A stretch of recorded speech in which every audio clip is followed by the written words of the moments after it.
Hi, this is National Master Dan Heisman, and we're here with another YouTube video to help you improve your chess. I'd first like to thank all the people who've been trying to help me get up to 5,000 subscribers. I think last time I checked I was 11 short. Maybe by the time you watch this video I'll be well over. But again, thanks for your help and thanks for your support. I'm glad to provide you with some quality videos to help you improve your game.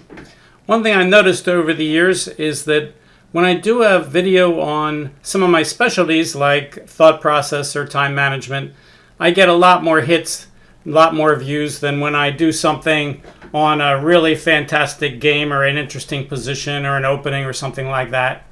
And I guess I should be honored that people recognize that as kind of my specialty. So I thought I'd go back to some of my favorite stuff here with regard to thought process and maybe hope chess. So I thought I'd give a couple of examples and talk about them because they always seem to be good. This is from a game one of my friends played. My friend was rated only about 1300, and he was white. And in this position it was black's move, and black played rook g8 check. And my friend played king to f5, and black played rook to c6. All right, so if you want, you can pause the video and think about what you would play here for white in this position. Take your time and then you can unpause the video when you have your white move. In any case, my friend thought for a couple minutes and he then wrote down on his score sheet rook on b to c1. I'll just show that move like here. He didn't actually play it, he just wrote it on his score sheet. Now in FIDE tournaments, you're not allowed to do that. They consider writing a move down first to be analysis, like a memory aid, as if you're going to help you remember what you were thinking about.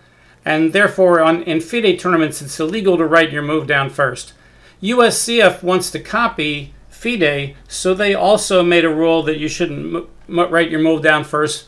But then I was there when they were talking about this, and the Scholastic Committee people raised their hands and said, look, we try to teach our kids to take their time. They're always playing too fast. And we suggest one of the things they should do is write their move down first. So if there's a USCF rule that says you can't write your move down first, then that's going to be a problem.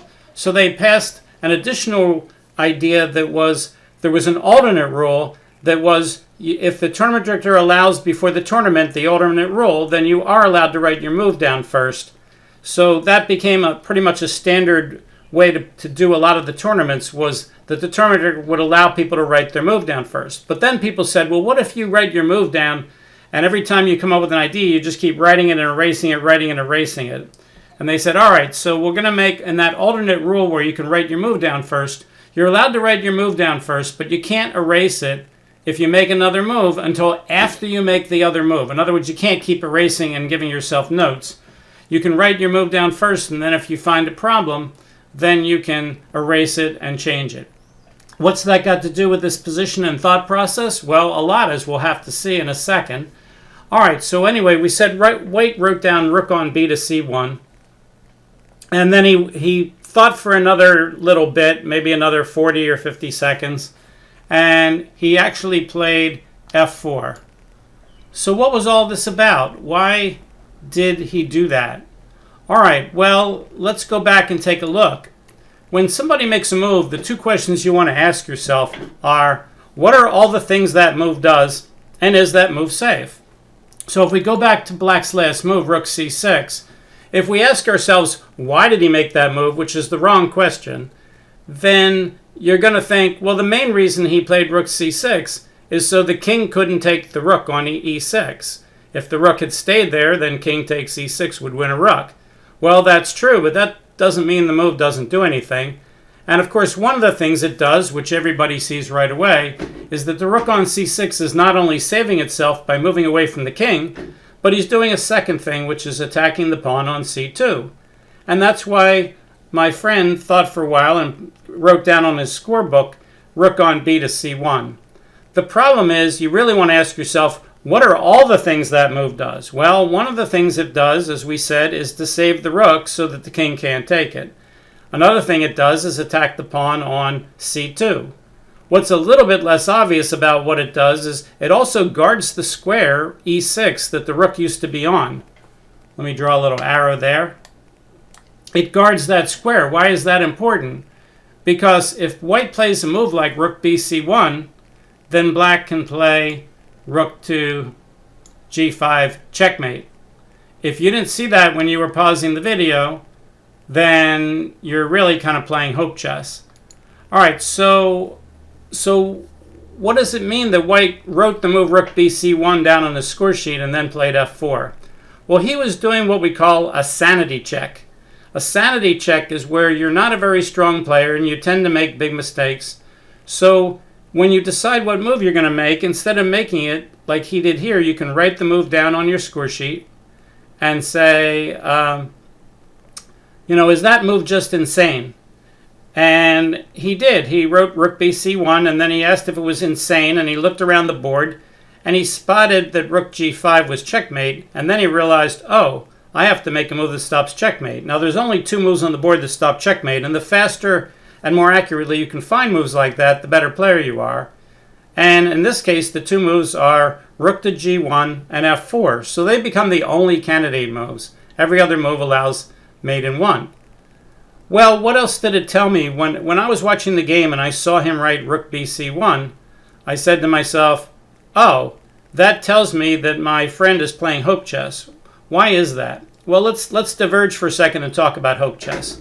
When I first wrote about hope chess, I wrote that you don't want to make a move without looking at your opponent's dangerous checks, captures, and threats in reply, because if he makes one and you haven't already analyzed whether you can meet it or not, and you just try to say, uh-oh, what do I do now? And you hope you can meet it, then you might not be able to, in which case the game may be over. In this case, it is over, because if you don't meet his threat on the next move of rook g5 mate, the game's over. So I told people, you don't want to do that. You always want to say, if I make this move, what are all his dangerous checks, captures, and threats?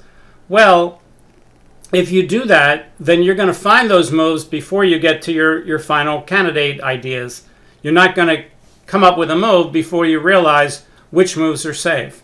So in this case, white had multiple chances to find that rook on b to c1 wasn't safe. The first chance he had was when he asked about the move rook c6.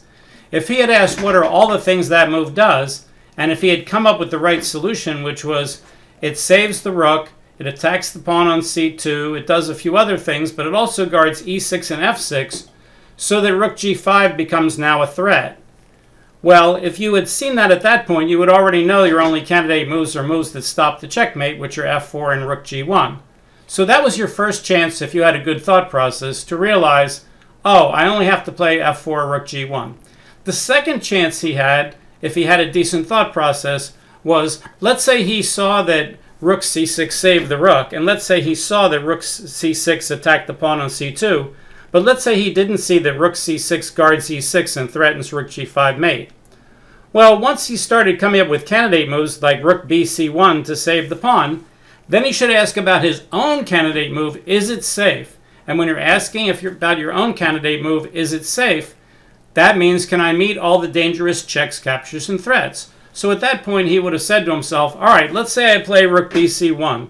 What are all his dangerous checks, captures, and threats? Well, that makes it really easy, because after rook bc1, there's only one check on the board, and it's mate. So once you see that rook bc1 is not safe, you would realize, oh, all the moves that allow rook g5 are not safe, and therefore I'm going to eliminate all the other candidate moves except ones to stop rook g5. By the way, there's a name for that kind of candidate move for your opponent, which is called a killer move. Once you look at rook bc1 and see that rook g5 is mate, then you realize, oh, my opponent has a killer move, a move that will just win the game, like taking off my queen or, checkmating me. Once he has a killer move, then all your candidate moves that don't stop his killer move, either offensive moves like checks or moves that actually stop the killer move, those become your only candidate moves. So killer moves usually make your thought process really easy. But my student didn't do that. Not my student, my friend didn't do that. He actually got so far that he thought he was done and that rook bc1 is his move, and then he wrote it down on his score sheet. That means not only did he not catch rook g5 mate when black played rook c6, and a lot of people wouldn't, But when he found rook bc1 as a move, and if he had asked himself, is it safe, he would have found that it wasn't safe, and he never would have gotten to the point where he was writing it down on a sheet of paper. That's your last chance to avoid hope chess. When you look to see if your moves are safe, rook bc1, it's not safe, you would never get to the point of writing it down on the score sheet. So as soon as my friend wrote rook bc1 down on his score sheet, then I knew he was playing hope chess, because he shouldn't get that far. It took him till his sanity check, thank goodness, to find that rook bc1 wasn't safe, and then he switched to a move that stopped the mate. Now, one of the questions I ask my students when I give them examples like this is, strong players never use sanity checks, or at least not normally in a slow game. Why wouldn't a strong player use a sanity check? And most people, when they think about it, get the answer right. The answer is sanity checks are extra burden at the end of your thought process, which tries to find things that you should have found earlier in your thought process. They look for really, really big mistakes that you may have overlooked. Well, what happens when you do use your sanity check and see that you've made a terrible mistake earlier in your thought process and missed something? Then you have to go all the way back to square one and start all over again and say, oh my goodness, I can't play that move at all. It's crazy. So it becomes very, very inefficient to use a sanity check at the end. If you have to do that, that means you've done things wrong earlier. Well, you don't get to be a good player if you do things wrong earlier and you're that inefficient. So a good player would probably see right away on rook c6 that rook g5 is a threatened mate. And even if he didn't, as soon as he realized that he would try moves like rook bc1 as candidates, he would realize they're not safe and see the killer move, rook g5 check, and then they would start looking for moves that only stop rook g5 mate. Well, if you do that, and you're doing it right that way, you would never need a sanity check. So basically, if you listen to good players think out loud, so for instance, if you buy my book, The Improving Chess Thinker, or if you buy DeGroote's book, Thought and Choice in Chess, and you watch the good players thinking out loud, they don't get to the end and say, well, I'm going to do this, and then they say, well, maybe this is a terrible mistake. Is that really safe? They'll get to the end, they'll try to re-establish their proof that they found the best move, but they won't treat it like a sanity check. They won't just say, is that move crazy? Am I missing something? Is he just going to mate me?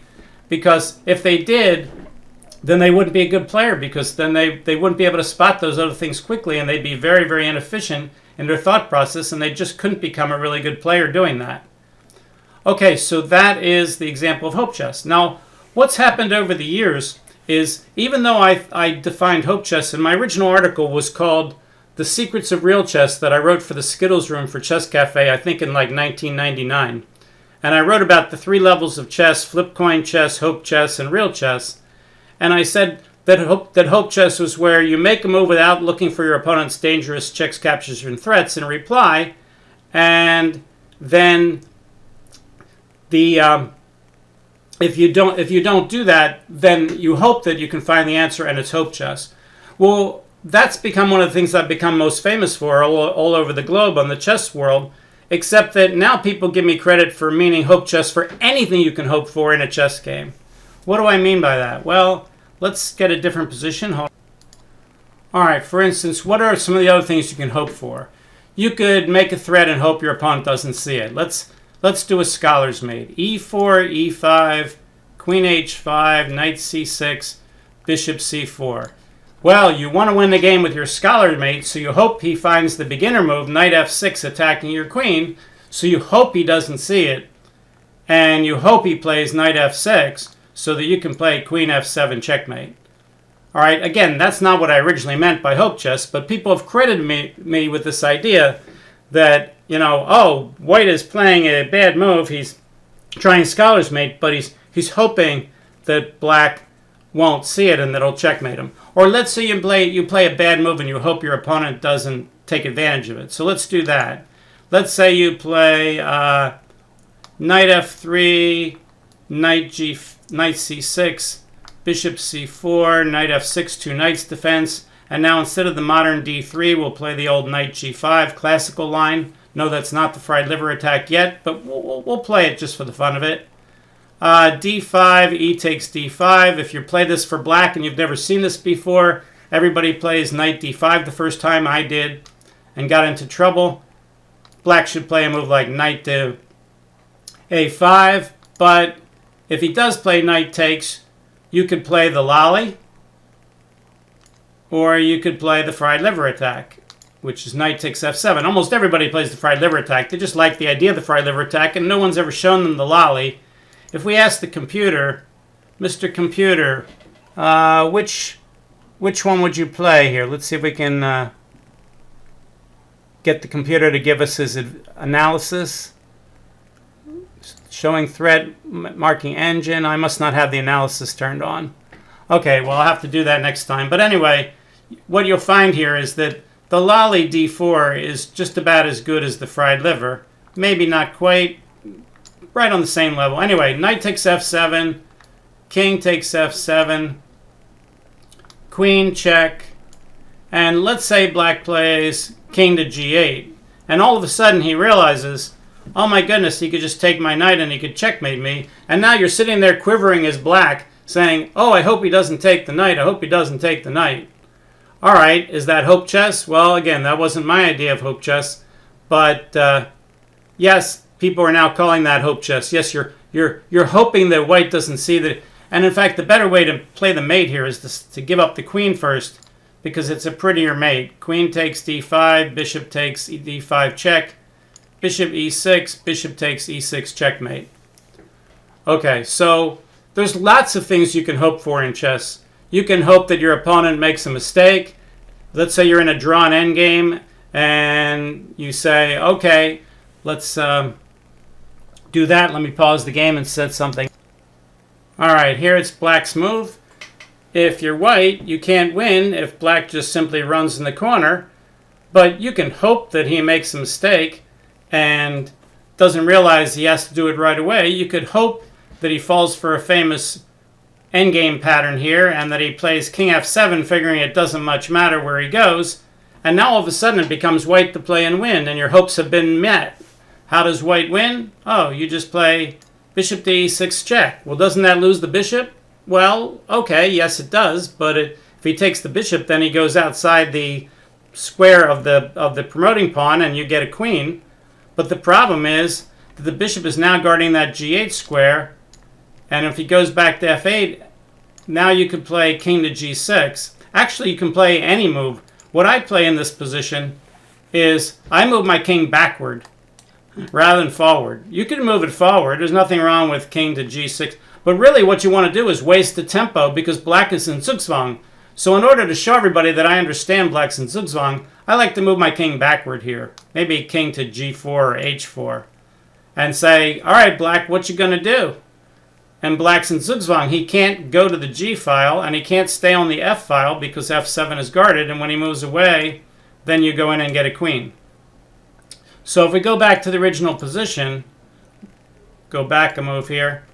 So if you're white, if you understand that you're not winning if he just plays king to G8, you can hope that he plays king to F7. And again, that wasn't what I originally meant by hope chess, but, you know, everything counts like that. So people have said to me, oh, Dan, you tell people that in this kind of position, you hope that they blunder with king F7. And it's like, well, that wasn't my original idea, but, you know, if someone's going to give you credit for something, if it's something good, I guess you can take it, even though you're trying to be honest and say, no, that wasn't originally what I intended. But there's lots of things you can hope for in chess. You can hope, as I said, you can hope for all kinds of things. One of the examples I gave in an earlier video, but I think a lot of the people watching this video either don't remember or haven't seen it. Let me stop and pause and set up another position. Okay, so one of the examples went something like D4, D5, I think it was something like knight F3, bishop F5, C4, knight C6, C takes D5. What should black play? Well, when somebody captures something, if you don't recapture, you're going to be down material. But black said, oh, I can make a move where I can make a big threat. So my student, who was not a very strong player in this position, played the move knight to B4, with the idea that, oh, he's attacking the d pawn twice, but even more importantly, he's got a threat, knight to c2 check, where he could win a rook. So I asked my student afterwards, I said, well, when you played that move, there's two problems. One is, did you realize he can just stop your threat? Like, he could play knight a3 and guard the c2 square, and your knight on b4 is looking kind of silly. So why would you go to b4 if he can just stop the threat? You don't want to make what I call silly threats. Silly threats are moves that are not only easily stopped, but when they're easily stopped, they make your move look silly because it's not doing much of anything else. But the much, much worse thing is knight b4 is hope chess. If you play knight b4 without asking yourself if the move is safe, then your opponent's going to ask yourself, what are all the ways I can stop this threat of knight c2 check? Your opponent's also going to ask themselves, let's take the arrows off the board. Whoops, I guess it puts the arrows back on the board. That's interesting. All right, so if black makes that move knight b4 and says, is that move safe? Then he's going to look at all of white's checks, captures, and threats. Well, again, just like that rook g5 made earlier in the video, how many checks does white have here? Well, he only has one check, which is queen a4 check. But that's a very basic, Giannotto's chess what's the name of his book? Everyone's First Chess Workbook, or the Bain Chess Tactics for Students. These are the kind of good basic books you want to do over and over again until you get to be about 1900. The faster and more quickly you can recognize these kind of things, the better. Well, this is a double attack. I'm attacking the knight. I'm attacking the king. If the knight goes back and goes in the way, I could take the knight right away, which I probably would, and win the knight. But if he gets out with any other way, if he plays bishop d7 or something like that, then I can just take off the knight. Yeah, he'll get a discovered attack against me, and now I'll just save the queen, and white's just going to be up a knight. So when black played this move rather quickly, knight to b4, he admitted to me when we went over this game that he didn't stop to see if the move was safe. He didn't take a lot of time. He just said, oh, look at that nice fork. I'll do that and see if my opponent stops this threat. One of the problems with this kind of thought process is, suppose two beginning players are playing, and beginning player A makes a basic threat like this against beginning player B. What's going to happen? Well, a fair percentage of the time, beginning player B is going to miss the basic threat. A lot of people, when they first start, are much too offensive oriented. They are looking too much what their pieces can do, and they don't pay much attention to what their opponent's pieces can do. So they miss these kind of basic threats. And let's say white does miss the threat. Let's say white plays, knight to c3, and black plays knight c2 check, and white goes, oh no, king to d2, knight takes a1, and then black wins the game. What's going to happen? Well, what's going to happen is, in the future, black's going to get what we call in psychology positive reinforcement toward making silly threats, because sometimes they work, and therefore they win the game, and therefore that must be the way you play chess, is you make a lot of silly threats, and if your opponent doesn't see them, then you win the game. Well, when two beginning players play, that psychology works a fair amount, because your opponents keep missing things, and you keep getting positive reinforcement that that's the way to play. But as you start to move up and start playing people past the beginner stage, and certainly when you get to the intermediate stage, then people are going to see these silly threats and they're going to stop them. And if your move isn't a good move anyway, then you're going to get worse positions by making these silly threats, because when they're met, your move is otherwise not really doing anything to improve your position. So you have to get out of that habit that you gained by playing other weak players to make those silly threats, because people are going to see them. That leads to one final question, which is there ever a reason that you might make a threat where you know your opponent can meet it, even if it maybe even weakens your position a little bit? And the answer is yes. The main way that you'd want to do that would be, suppose you're in a position where you're dead lost, but you're not quite resignable yet. Well, if you just keep playing the moves that the engine says is your best moves, that probably won't get you back in the game, because you're dead lost, and if your opponent plays reasonable moves, he's just going to win, because obviously if you're dead lost, you're dead lost. So what you really want to do in those kind of situations is make moves that give your opponent a chance to make a mistake that might let you back in the game. Does that include maybe making silly threats? Well, hopefully not too silly, but yes, I mean, any move that gives your opponent a chance to get you back in the game might be a better chance than playing a move that the engine says is much better. For instance, if the engine says you're at -6 and you can play your best move and still be -6, but your opponent's just killing you, or you can make this silly threat, and if he sees it, you're going to go down to -7 or -8 or whatever. Should you try it? The answer is, well, if you're going to resign anyway, and this gives him a chance to go wrong, especially if it's a little tricky, your opponent, is not that good, or maybe it's just something that you think you can see that maybe someone at your level normally wouldn't see, but you found something clever, and you could try it. Even if it's not the best move and you realize what the defense can be, if you're dead lost, you have not much to lose, and you can do that. That's exactly the opposite of what you play when you're way ahead, when you want everything to be simple and you don't want to be tricky and you want to just simplify the position and trade things off and you want to think more about what your opponent's doing than what you're doing. The general rule is the more you're ahead, the more you want to think about what your opponent's doing. The more you're behind, the more you want to think about tricks that you could come up with that would get you back in the game. That's a very important general principle that, I think everybody should learn. More you're ahead, the more you're thinking about what he's trying to do. The more you're behind, the more you're thinking about things that you can do. All right, so that's today's video on thought process. As you might notice, we're using our elite chessboard again. We're doing a little experiment to see if that gains us more people. So when we advertise the video, we'll throw in the elite chess hashtag maybe. All right, very good. Hopefully we'll get up to our 5,000 subscribers, and we'll see you next time. Thanks. Bye.